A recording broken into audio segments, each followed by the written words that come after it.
اعوذ باللہ من الشیطان الرجیم بسم اللہ الرحمن الرحیم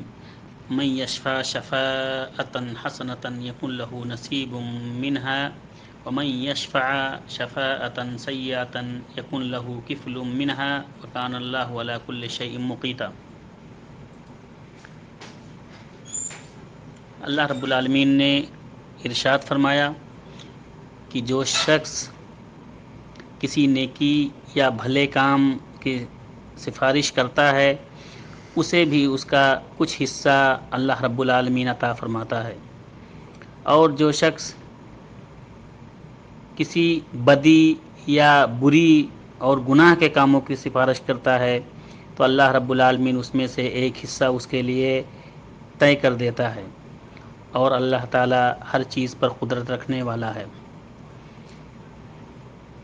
یہ سورہ نساء کی آیت نمبر 85 ہے۔